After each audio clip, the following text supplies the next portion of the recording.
All right, thank you, Joy and David. We are following breaking news from overnight. Pope Francis died this morning at the age of 88. So he has, as you know, been in poor health over the last several months. He had been in and out of the hospital, battling double pneumonia, but he did appear before the public yesterday at the Vatican for Easter service. Mark Barger now takes a look back at the pontiff's life. Cardinal Jorge Mario Bergoglio Buonasera. was elected Pope when Pope Benedict abruptly resigned in 2013. Bergoglio chose the name Francis after St. Francis of Assisi, known for his poverty and humility.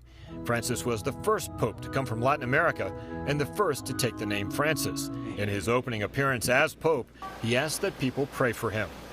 Francis became the leader of an estimated 1.2 billion Roman Catholics at a time of a number of conflicts for the church: a sex abuse scandal, a financial scandal in the Vatican Bank, and conflicts over the issues of abortion, homosexuality, and the role of women in the church.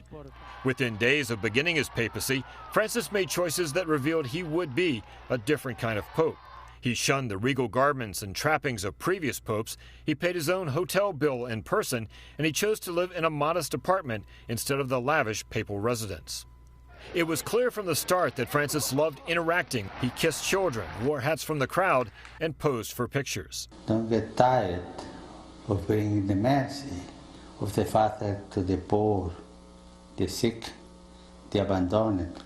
Within the first year of his papacy, he apologized to victims of sexual abuse by priests and set up a committee that included lay people to investigate sex crimes by priests.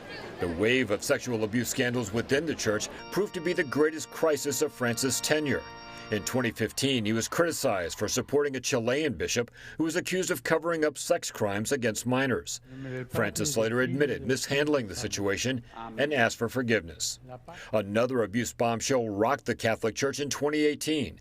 A scathing grand jury report detailed decades of sexual abuses by priests in Pennsylvania. Holy Father knows this is very serious.